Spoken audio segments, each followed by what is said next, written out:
Well, we've come to a slightly different location here for our Ask the Experts, this time with Chris Jones. Chris, nice to see you. Carl. We will meet the people behind County Goldsmiths here in the square in a moment. But before we do, and then talk about your connection with them, just refresh our memory as to sort of what you do, how you work with businesses, what your USP is. Yeah, so essentially we help businesses claim back valuable tax reliefs from HMRC and the Treasury. So they range from things like research and development tax relief, capital allowances, remediation of contaminated land, and even the patent box as well. So the story with County Goldsmiths is a really good one. And essentially, it's a customer of theirs, just happened to be having a conversation about what you do.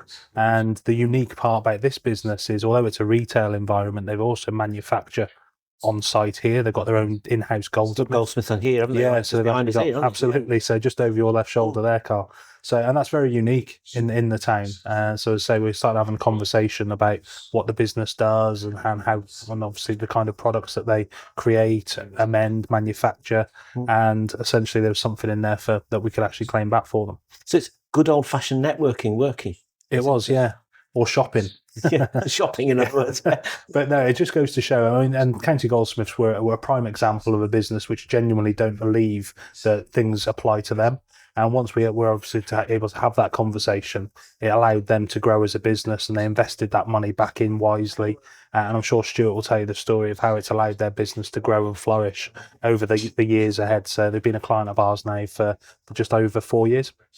How do you have that initial conversation then with a business that doesn't realise that it potentially could qualify for help? How do you break the ice? Yeah, I mean, essentially, as business people, we all like talking about our own individual businesses. So just by actually opening that dialogue and having that conversation about your business, my business, we can actually understand a little bit more as to where those gaps might be, which we could actually support in terms of those tax reliefs. And as I said previously, if there is nothing there that we can help with, we'll be the first to say that there is nothing there we can assist with. But unless you have that dialogue, unfortunately, you'll never know. So obviously jewellers here, but what other kind of sectors then are you tending to work with at the moment? Are there trends we're seeing? Yeah, so I mean, jewellers obviously the one we're here today. We're manufacturers, construction companies, on-site construction, off-site construction, engineering businesses, you name it. We've worked with them, even professional services organisations.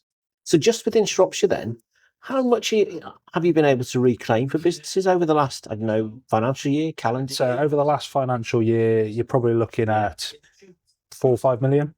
So in our entirety, you're probably looking at closer to 15. Which is, we're talking serious money here. Yeah. And what sort of proportion of that do you think was money that businesses didn't even realise they were entitled to have? Probably 80% of it. Is it that high? Yeah, right. 80% of it will be sectors which they genuinely believe that what they do isn't innovative enough to be able to claim various tax reliefs. However, as I say, it often is. So what's the definition then of innovative in terms of what businesses can actually realise they qualify for? So essentially, if someone's doing something which sits slightly outside of their current industry standard, then potentially there is something that we can look at claiming for them. So it can be, as I say, it doesn't need to be a major shift from the industry benchmark. It can just be a slight shift from the industry benchmark. But essentially, if someone is doing something slightly different outside of the norm, then it's well worth having a conversation. And it must be good from your point of view in terms of business satisfaction to then have had a relationship, as you say, with these guys, County Goldsmiths, for 3 or 4 years. Yeah. And see what it's helping them to do. Absolutely. And as I say, one of the biggest key things for us is just seeing that the investment goes back into the business. They grow that business, they recruit more people, and essentially they circulate that pound into our local economy, which are all residents in Shropshire. And it's nice to see that ripple effect in the wider economy for sure. Excellent. Well, Stuart's just about seeing a customer off the premises, so we'll go and grab him, shall we? Thank you. Thanks, Chris. Cheers.